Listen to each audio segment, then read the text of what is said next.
Cheers, everybody. We are back for another edition of Bourbon on a Budget. It is review week. We're so thankful to have Ben back again for this part of the episode. And we're reviewing something very delicate and intricate and special tonight. Just kidding. It's Gentleman Jack. I found these at the Walmart liquor store for, I want to say 99 cents, maybe $1.99. Well, that's actually a pretty good value. It was BOGO. Listen to this, people. It's glass. It is nice that it's glass. It's a glass mini. Classy. It is a screw top. I mean, it's a mini bottle. I don't think they're not gonna have a corked mini bottle. They could have waxed it though, like we talked about. Makers does. Like that's classy. Waxing 50 mil. Jeez, what a nightmare. Makers did that. Tell us about Gentleman, from the least gentlemanly man on the podcast. Tell us about Gentleman Jack. Brendan Sano. I'm going to talk like this as I review Gentleman Jack the entire time because I am a true gentleman. No, it's going to be hard to do. All right, so Gentleman Jack is not, this is a Bourbon on a Budget podcast, but we're straying further and further from the budget part, the bourbon part. This is a Tennessee whiskey. We went into the difference between bourbon and Tennessee whiskey last episode, but just real quick, basically it's bourbon. It's just run through a charcoal process, and it's in Tennessee. And there you go. It's basically bourbon. So this is from Jack Daniel's Distillery. It is basically Old Number 7, but the difference, the only big noticeable difference is it runs through that charcoal filtering twice. So instead of just once, it's twice, a maple charcoal filtering prior to aging to extra mellow it out. It's double mellow, as it says on the mini bottle. It is 80 proof, which I know Ben's super excited about. No age statement, believed to be about 5 years old. It has to be at least 4 without the age statement on there, but it's believed to be about 5. The mash bill is 80% corn, so very corny. 12% barley, 8% rye. That's basically all I got on this Gentleman Jack. All right, so let's jump into the nose on it. I know Ben's not excited for this, but I'm trying to clear out some minis, and yes, 99 cents each. So what does it typically retail for, Brendan? Do you have that? Oh, I'm sorry, $30. And I will say this, if you are into it, the bottle is kind of classy looking as far as $30 bottle goes. And a lot of times around the holidays, it's a gift set type of bourbon, so you can get a little, like a glass or two with it as well. Mm-hmm. So you can drink the finer stuff, like the single barrel rye barrel strength. We'll get into it. This is a great gift bourbon for people who are kind of new into it. But we'll get into it. All right. So on the nose, I'll start us out. Heavy banana, classic Jack nose. It's not overpowering by any means because it is a lower proof. Very sweet, pleasant nose. Like there's nothing that turns me off about this nose at all. The banana note turns you on, is what you're saying. He likes more banana, like big banana, big banana nose.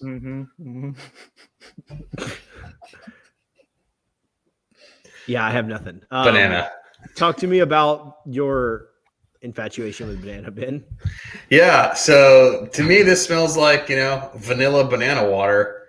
Not a whole lot of spice, not a whole lot of depth or character. Very just, like if I put banana extract in water, this is what I feel like this is what I'd smell. Banana, water. Banana, vanilla, like kind of like a little bit of like a little faint bit of char, but very, very. I'm convinced this has no alcohol in it. I know it says 40 proof, 80 proof, but I don't think there's any alcohol in it. It's very clear if we can show people watching at home. I guess hard to tell compared to nothing else. I get like a weird Elmer's glue smell at the very end of this. Ooh. Like the kind like you have like back to school, so gotta love that. Yeah, I always wanted the clear blue one, and my parents would never get it for me, so I was stuck with the one that smells like this whiskey. Yeah, basically. Yeah, the clear blue one. 10 cents more. All right, so far I really nail it on the nose here. This is great. Let's keep going. I'm so glad we're emptying this out. Taste closet.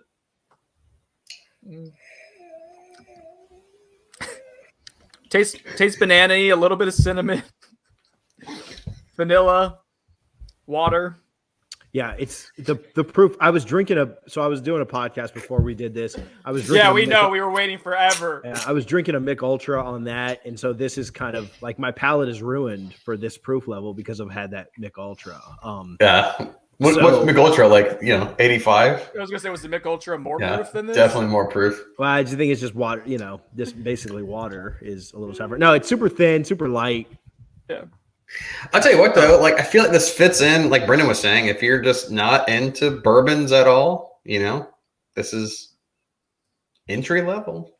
This was like maybe my third or fourth bourbon that I ever purchased a bottle of, because I liked a limited edition Jack Daniels, and I thought I would like this. Oh, sorry, Tennessee. It was actually my first Tennessee whiskey then.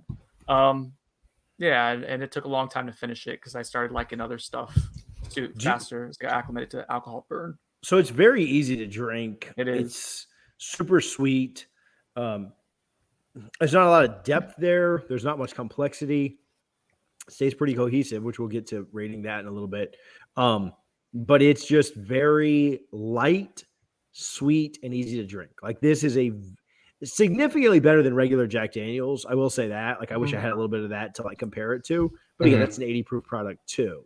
I do. Should I go pour it out real quick and tell you guys what I think? Let's let Ben talk about the finish, and you go do that while Ben's chatting about the finish. So, Ben, thoughts? Yeah. So I think it finishes like water, crisp, refreshing. I'm sad that Brendan missed that. I mean, it's like there and gone, Taste barely there. Aftertaste doesn't exist. I mean, it's literally water. Like I'm drinking water right now. But that's what you get with 80 proof. And I'm kind of a proof hound, like you guys know, and so I don't own anything less than like 90 proof. And I have to scrounge for 90 proof bottles in my bar. Most of it is at least 100. So drinking this is water. It's very water.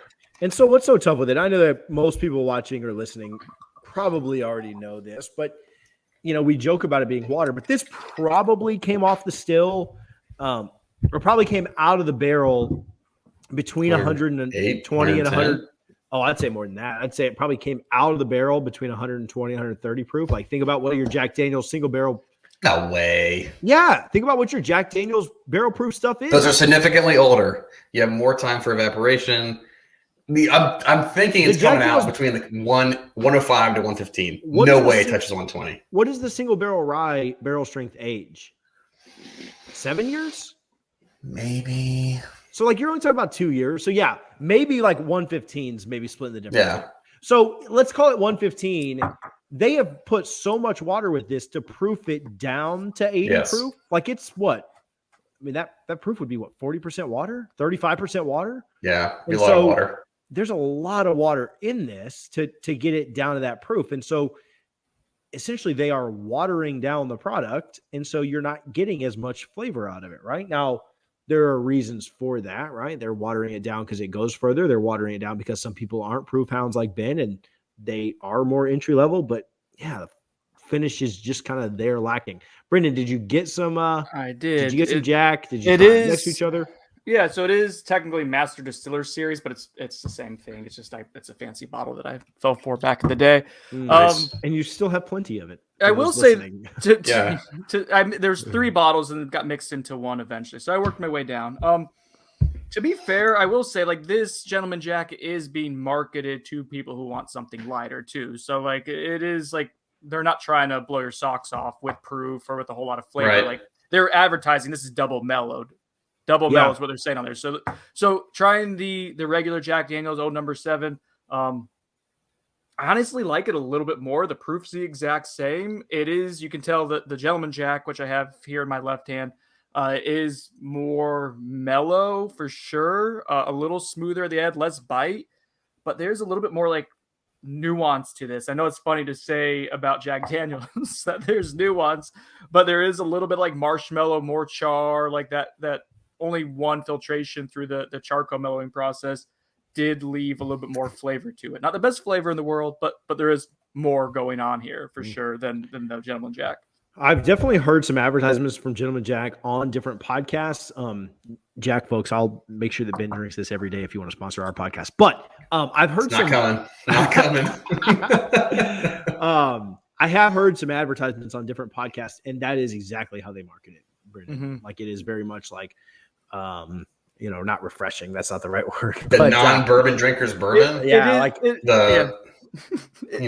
if you need a bottle of bourbon at your house but you don't drink it at all, buy this. This is not our wheelhouse. Like we just did an episode where we compared 2 barrel strength ryes together, and Correct. that's where we live. That's where you guys in particular live. So this is, to be fair to this product, like it's not what we would normally reach for. Yeah, I'm very interested to see, Ben, off the top of your head right now. Yes. This is we'll rate it after I ask you this, unless Brendan has a thought.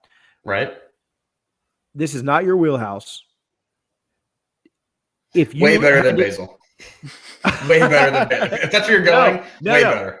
Our lowest rated product so far is Willet Pot Still. If you had this and Willet Pot Still next to each other, which one are you picking up? Neither. You got to drink something. I had to drink something? Yeah. Jeez. That's all you have on the night. Or do I get to keep the bottle of the pot still? No. You're at a bar. I'm at a bar. I have to order a pour. Jeez, I'm probably gonna go with this. I feel like I would go Gentleman Jack if I had to. What's the proof? I don't even know what the Willet Pot Still proof is. I think it's 90, 92, 94, somewhere in there. So what I'll say is the flavor is weak, but it's not bad. Like it doesn't taste bad. The Willet Pot Still I thought did not taste good. 94 proof. On that one was is just non-pleasant, like unpleasant. That's the right word. There you go. That was an unpleasant taste to me. This is just a weak taste. And so I'd rather taste something that's weak if I'm out at a bar. Plus you can drink like 10 of these and probably not even get buzzed. Oh, you can mix this with the Coke and get blasted pretty quickly, I think. For sure. Yeah. So although I don't mix with Coke because I'm not a girl. Sprite. All right, let's rate it. Nose. I'll start us out. I think it's a good nose. I think this is the best part. It's sweet. There's not a ton to it. I give it a 1.25 on the nose. Ooh. It is a nice nose. It's so middling and like it does a few things nice, like you said, TJ. The banana note is unique to Jack Daniel's profile. It certainly hits that, but it's so underwhelming to me. Slightly below average, 0.75 for me. Really interesting. I'm up with TJ in this one. I feel like the nose is like the best thing about this, So I'd say it's pleasant, not deep or anything, but 1.25 sounds right. Yeah. Taste. Brendan, you start us off. With taste, I went with so it's out of 4. I went with a 1.75, again, slightly below average. There's nothing offensive about it. It's just been nailed. It is pretty watery, and I haven't had bourbon in about a week, and I was looking forward to something a little bit more than this, I guess. Sorry, Jack Daniels. Sorry, Jack. Ben, your turn. 1.75 sounds right too. Like TJ was saying, it's not unappealing or not whatever word you used, but just unremarkable. Like it's just there it is and it's gone. Like I don't think about this. So 1.75. We gave Willet Pot Still. I gave it a 1. You two gave Willet Pot Still a 1.5 each. So we, on taste, we are slightly higher there. I'll go with 2, slightly higher than you guys.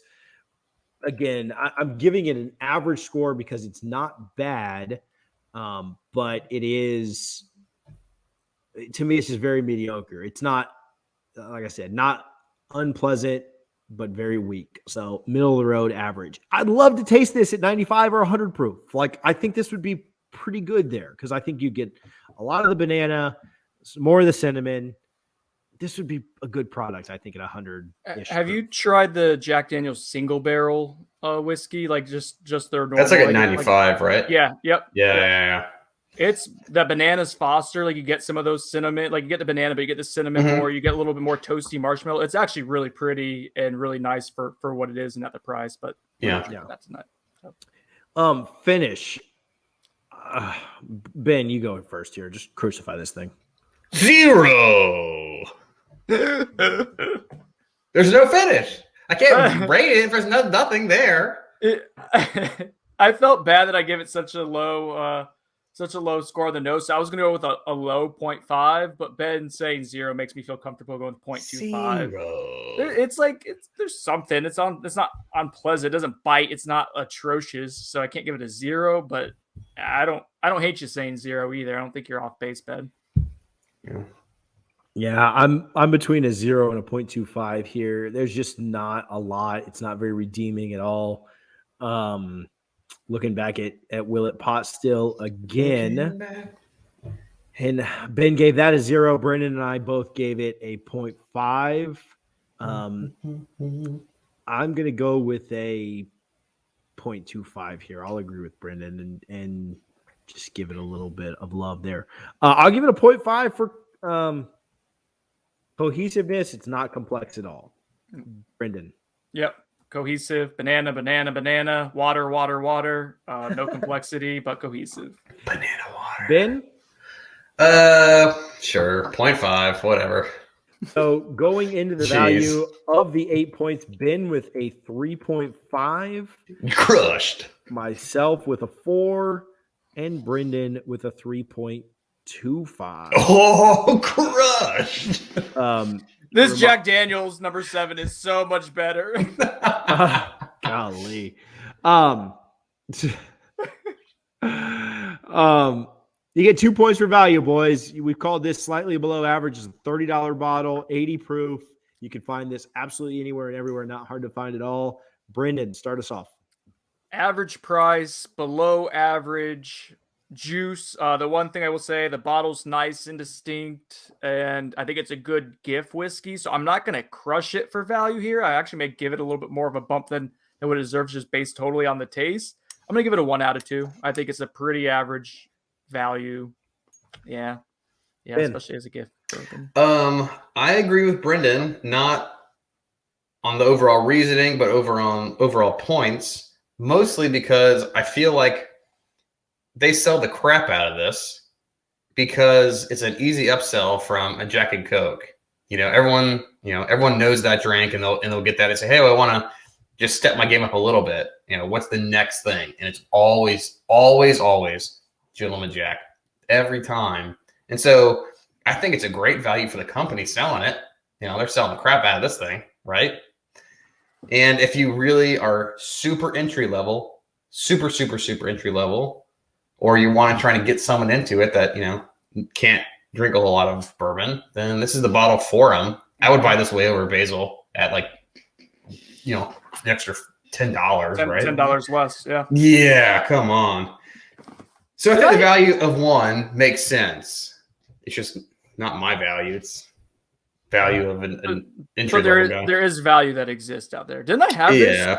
Didn't I have this in my starter pack? I think I did, or at least I toyed with the idea. I think it's really reasonable in a starter pack. I think it deserves to be in there. You can just I know. Meanwhile, Ben puts proof, way up proof stuff in his starter pack. If you guys want to actually become a drinker, then you gotta freaking start it. Now I'm gonna say wait in there. I had this as a 4 out of 8, and so average 1 for me as well. Final scores: Ben with a 4.5, me with a 5, Brendan with a 4.25. It gets a score of 4.83 repeating, or we'll just call it 4.583 repeating. So we'll just call it 4.6. Does not crack the big board. Last week's was one that did do well, didn't crack the big board because it was a tie for 5th. But this week, 4.583. Again, I think our thoughts here would be entry level, not something that we're going to go to and grab. I may have to just take this shot because I'm never going to just go pour this again. So, any closing thoughts on Gentleman Jack, guys? I had a drinker over last night that was not into bourbon, like pretty much at all. And so I was making drinks, and the lowest I had was like 90 proof. Like I was like Buffalo Trace. That's like my only thing I can do that was reasonable. And so now if she comes back over, I'll be like, hey, I guess I'll give you this and just see where that goes. Cause I feel like maybe if you have people over at your house and you need to have something that's like really low proof, this is not a bad bottle to have. I mean, Old Forester 86 would be a little bit higher, but I would take, like I said, I would take this over Basil Hayden every day. And this being double mellow too, like it is. I know Ben, you don't like It the is word. gone. I know you don't like the word smooth, but if smooth means absence of flavor and bite and any sort of like vibrancy, that it's got it. It's got it, baby. It is very gentlemanly. It's gone to more of like a weird Maryland accent than British. I don't know what's happening. Sure. Yeah, that was weird. So, Gentleman Jack, not our favorite. We'll review something better next week that we will give a higher than a 5 to, hopefully. Thanks for hanging out. Thanks for watching this episode. Thanks for listening. If you could follow us on social media, we love interacting with folks there. We may have a giveaway coming soon. That actually may have already been announced. We'll see. Stay tuned for a potential giveaway. We're giving away one of Ben's good bottles. He owes me from a favor from this last week. So anyway, we have a brand new bottle of Gentleman Jack coming at you. Follow us. So interact with us on social media. Go back and listen to Tuesday's episode if you haven't, where we had, no spoiler alert, an interesting King of the Hill episode. But you think we got back to that because the band is all back together. These guys are done taking weeks off, hopefully. Go check out the King of the Hill episode. And when we chat about Jack Daniels and Ben's Colorado, I almost said Columbia. That'd be a little different. Ben's Colorado excursions, adventures, whatever you call them. And then we will see you guys next week for another edition of Bourbon on a Budget. See you guys then. Cheers. Goodbye, salutations. That was my top. From TJ Pittenger, Brendan Synoud, Ben Cock, and myself. Cheers.